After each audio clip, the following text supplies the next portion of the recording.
Welcome back to Canada Now with Jeff Salmon, Canada Talks, Sirius XM 167. Well, they have sold well over 1 million records. They've won 3 Junos, nominated for a Grammy, and their 9th studio album entitled Hey, I'm Just Like You comes out September 27th. Calgary's own Tegan and Sara join us on Canada Now. Guys, I can't thank you enough for coming on the show. Really appreciate it. Thanks for having us. Of course. Well, now, this album, in part, is a return to your punk roots. And upon hearing some of it, like at the beginning of hearing it for the first time in preparation for our chat, I had to double check and make sure I wasn't listening to your first album or something, because it really does feel like a throwback.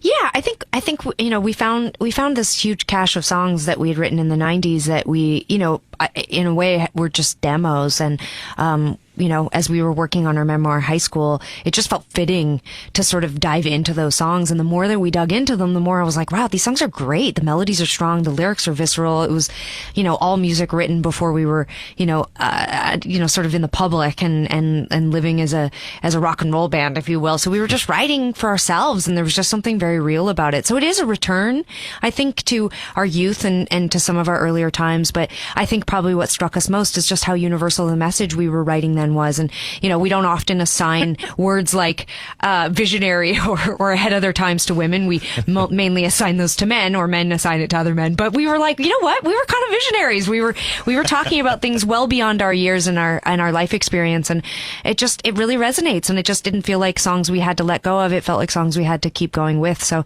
that's the new record. And yeah, there's something for everyone. I mean, that first single is real 90s sounding, but there's a little bit of every bit of Tegan and Sara in this record, I think. To go back and to listen to yourselves from 20 years ago, like, I don't want to find any evidence of myself from when I was a teenager. But you guys, you weren't a visionary. I don't know what to tell you. No, I wasn't. I'm still not. But that, it must have been so remarkable to get. Was it kind of like finding a pot of gold, where you go back and you go, wow, look at what we did 20 years ago. We kind of forgot about this. I think, in terms of writing the memoir, we obviously are applying an adult voice now, and I'm speaking for myself, not Tegan, but I know that I wasn't like compelled to go back and listen to the music. I found it really, stimulating and, intellectually exciting to go and think about myself as a teenager, like to think about what it was to be an artist and what it was like to be raised in the 1990s and the music that influenced us. And, I actually was completely shocked by the fact that I liked the music. I thought for sure I would have the same reaction, that you're describing. I'd feel embarrassed, or I would think it was, that it wasn't, creatively exciting or whatever. And I really was actually quite moved by the topics that we were covering at that time. I thought a lot of it was just going to sort of, it won't be a secret, for very long, but, we weren't the most well-behaved kids as we were in our adolescence. We did a lot of drinking and taking of, illegal materials. And so, I actually thought the music was going to be like tripped out or like stupid or like, not very exciting. And then what I actually heard was, these teenage, girls who were trying to figure out the world and what lay ahead. And, I sometimes cringe when Tegan calls us visionaries, because I feel embarrassed, like she's provoking people to say we're not. But I do think to some degree, that's exactly what I'm hearing. To some degree, I do feel like we had a sort of worldliness and a weariness about us already. Because we had suffered traumas, and we'd suffered highs and lows. We'd had broken hearts. We'd carried the secret, certainly, of our sexuality, along a winding road, and we had a lot to say at 17. Well, and that's it. And in looking at that time with everything that you guys were going through, in making the album, and I guess more so with the book that you'd written, the memoir High School, which, by the way, comes out 3 days before the album, September 24th. Did writing the book, looking back as you did, remind you of the bond that you guys had as teenagers? Like, has it changed at all since then? Actually, along with finding the songs and a ton of our old journals, we also found 20 hours of VHS footage and mini DV tapes that we had recorded of ourselves when we were in high school. And I actually was really struck by how different we were towards each other. We were quite affectionate. We were constantly throwing our arm around the other one. Sarah used to refer to me as Tiki. You know, there's a more formalness to us, which I don't know if it's just we are adults, British roots or our adulthood. I'm not sure. I was going to say, I think it's just being adults. I think that's what it is. Sure, totally. But I think that, for decades now, people have been like, oh, you must be best friends with each other. You're living your dream, traveling the world with your twin sister. And I'm always just like, wait, are you talking about Sarah? And I just feel like it was really cool to see it and be like, oh, we really, we definitely focus on and zoom in on how much we fought and didn't get along and how much we disagreed, and we really focus on that sort of sibling rivalry part of our adolescence a lot. But there was a lot of love, and we were really funny. Like the book really delves into a lot of the like deeper, more troubling parts of our adolescence, but and which ultimately leads to us finding ourselves, figuring out our path, establishing ourselves as musicians, finding this creative, interest inside of ourselves and pulling ourselves out of the, more darker parts of our adolescence. But we were also really funny. And I think some of the Tegan and Sara that you've all come to know, that's still there, but, maybe we're focusing a little less on it so that we can showcase the other side of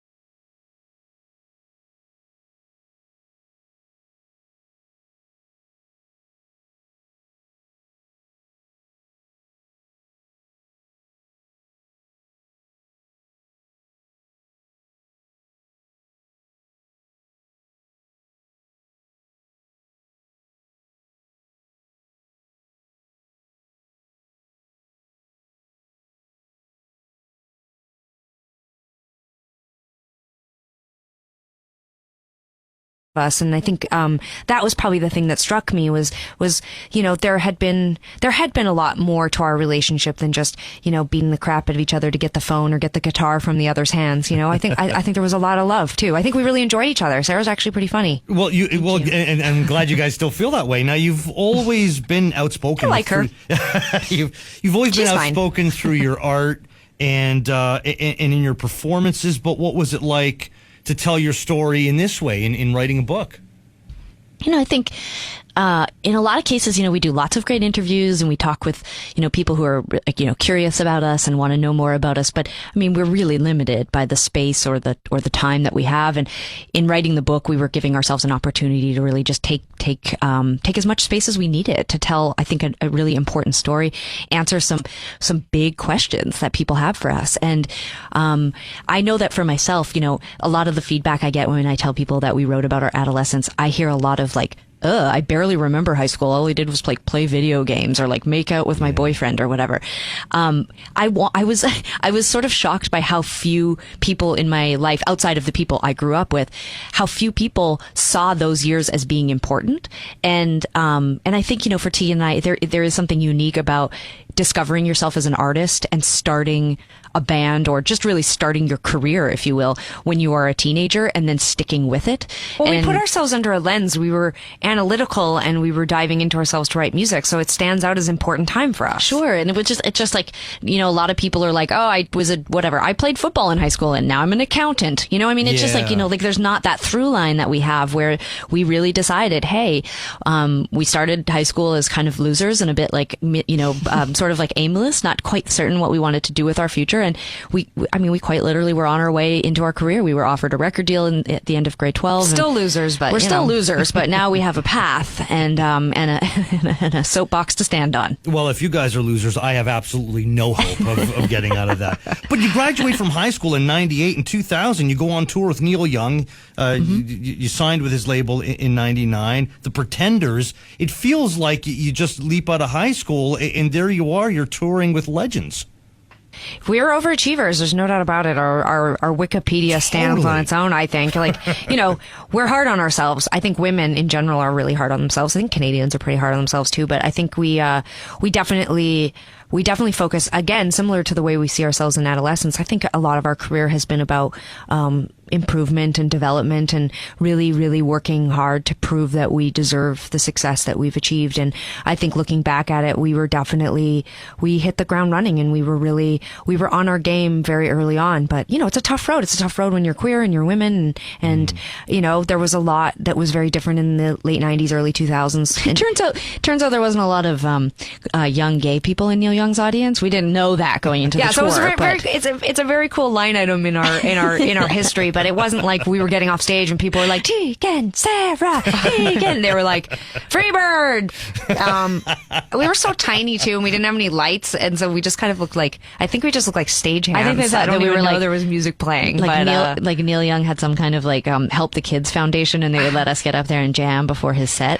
It was a difficult time, but I think we learned a lot, and I think I think that definitely we thought we had something to prove because all our friends went off to high school or college, and I think we just were really desperate not to be losers. I don't know why that seems so funny to me, the idea that we were out of high school, but just becoming friends with people in high school. It sort of seems like we're Totally. Matthew McConaughey and Dazed and Confused. Yeah. we were a little stunted. By the way, this album is the first time you've recorded an album with an all-female band. It's true. Yeah. We've often, in a lot of cases, we sort of work with we work with studio musicians and then we'll go on tour with a band. And in both cases, those bands are generally different.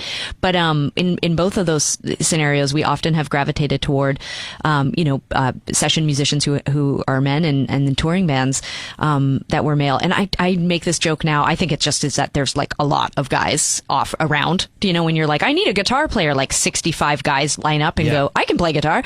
And so it was just truthfully, it was just easier. And that was just what was around at the time.